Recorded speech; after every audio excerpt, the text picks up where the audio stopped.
Oke, hai, halo semuanya. Perkenalkan, nama gue Khalid Trismoyo dari Fakultas Komunikasi dan Desain Kreatif Angkatan 2020 dan merupakan salah satu mahasiswa yang berhasil mendapatkan kesempatan untuk student exchange ke Turki. Awal mulanya ini bakalan terdengar klise, tapi berawal dari keisengan sih sebenarnya. Iseng diajakin teman, kampus kita tercinta ngadain salah satu program internasionalnya mereka, student exchange, pergi ke Turki.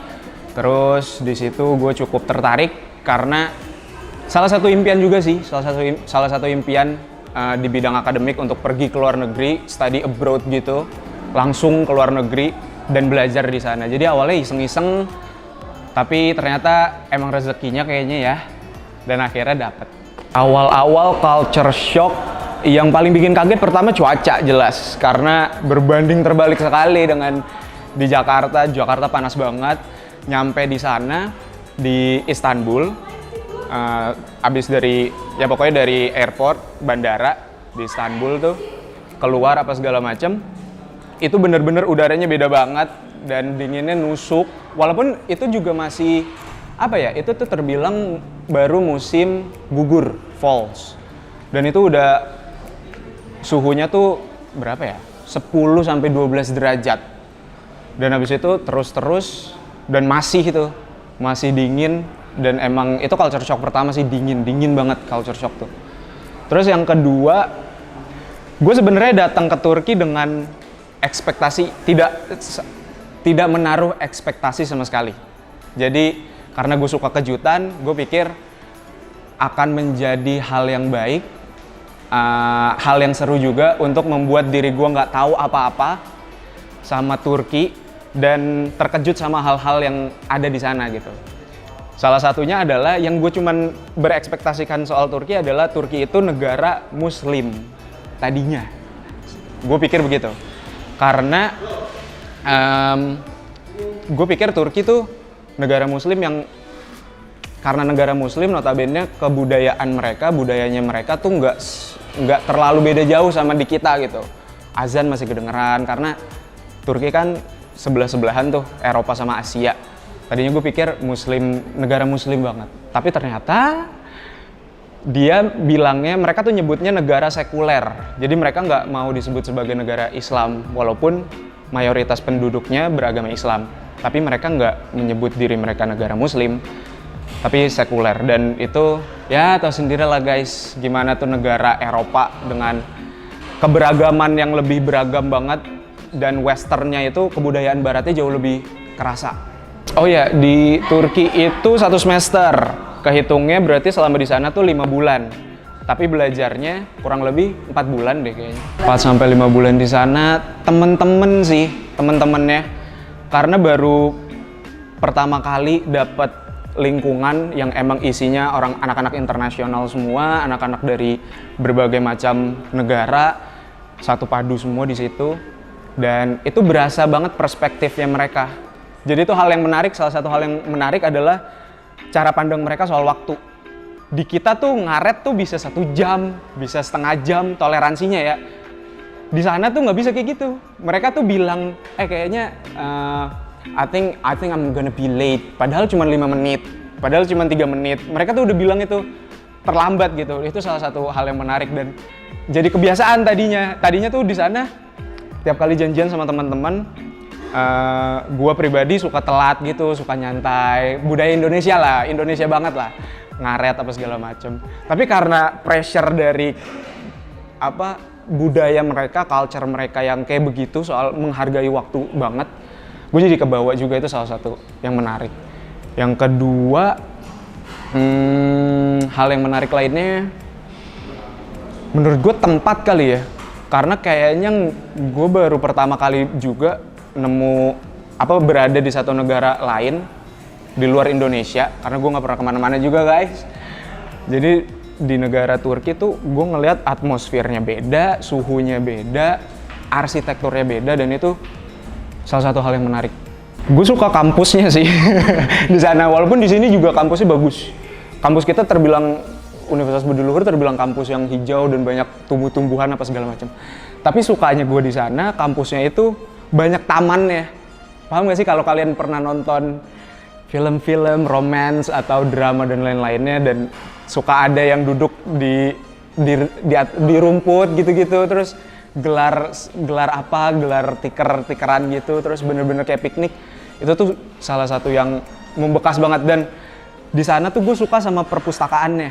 Gak tahu kenapa perpustakaannya punya feels yang gimana ya, yang homey banget, yang kayak rumah banget, yang semua orang tuh diem di sana, bener-bener hening. Nah gue suka tuh pengalaman-pengalaman itu yang bahkan gue bisa bilang kalau salah satu tempat terbaik di Turki adalah perpustakaannya.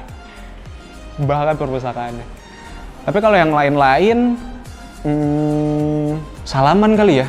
Salamannya orang Turki tuh kayaknya deket banget gitu. Apalagi buat yang cowok sama cowok ya. Kan kalau kita biasa fist bump gitu, pukul tangan, atau ya kalau akrab banget jabat tangan. Kalau di Turki tuh dia jabat tangan, terus kita bukan cipika-cipiki, dia mantulin kepalanya, jadi ngenain kepalanya gitu dua. Dan itu gue ngerasa jadi deket gitu loh, nggak tahu kenapa. Salah satu culture yang beda dan positif. Ada salah satu mata kuliah yang gue ambil, namanya tuh social psychologist. Tapi nilai gue jelek di sana. Nanti gue terangkan kenapa nilai saya bisa jelek. Gue suka sama mata kuliah itu karena mata kuliahnya social psychologist tuh kayak ya psikologi, sosial psikologi gitu. Dan yang gue suka dari mata kuliah itu adalah dosennya. Dosennya itu dia self-proclaim dirinya sebagai feminis. Tapi yang realistis. Feminis yang realistis, karena di sini tuh ada feminis yang bias, yang udah fanatik banget, yang kayak I don't need man anymore. Dosennya tuh udah berkeluarga, udah punya anak, tapi pemahamannya kuat akan feminis gitu. Dia mau kesetaraan gender antara laki-laki dan perempuan tuh sama gitu. Nah, gue suka sama mata kuliah itu karena tiap kali dia menerangkan materinya, dia tuh selalu nyelipin bumbu-bumbu itu tuh, bumbu-bumbu feminis, bumbu-bumbu pemahaman-pemahaman bahwa tahu nggak sih, perempuan tuh juga bagus loh, hebat loh di satu bidang ini, satu bidang itu, nggak yang ini cowok dominasi apa segala macam. Mungkin ada beberapa part yang cowok mendominasi, tapi nggak semuanya, cewek juga bisa gitu-gitu. Dan itu gue suka. Tapi nilai gue jelek karena salah satu yang gue nggak suka dari sistem pembelajarannya mereka adalah mereka tuh berkutat sama ujian dan nilai. Jadi tuh nilai ujiannya itu adalah patokan bahwa ya pengetahuan kita segitu.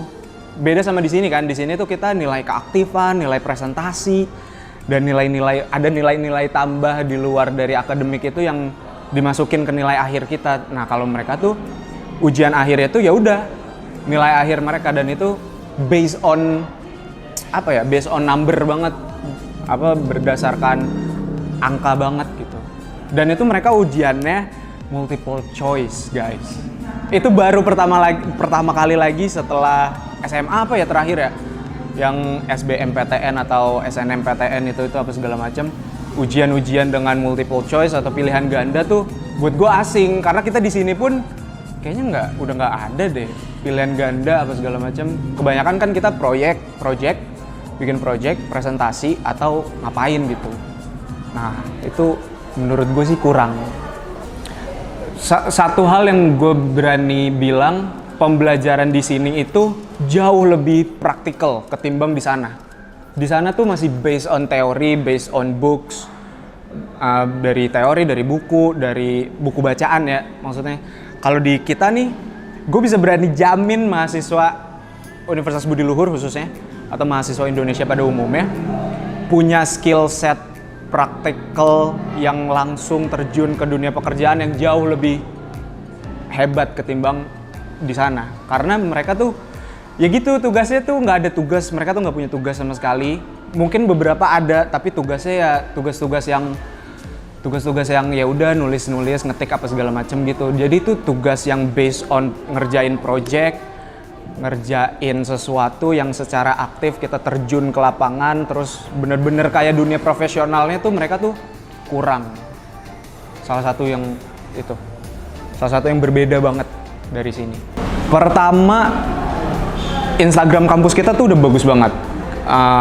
Kalau bisa follow semua macam Instagram, entah itu UKM, entah itu komunitas kayak kalian, karena informasi-informasi dari dalam kampus, internal kampus itu benar-benar tersebar di sana.